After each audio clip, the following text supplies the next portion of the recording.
ปากไว้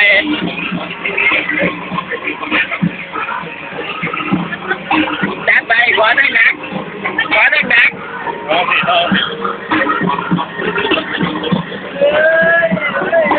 ขึ้นแหล่ต้องใกล้ขึ้นแหล่เหรอวะเอาผมนะเอาใกล้เฮ็ดเป็นอยู่ที่เขาเนี่ยลองเฮ็ดเป็น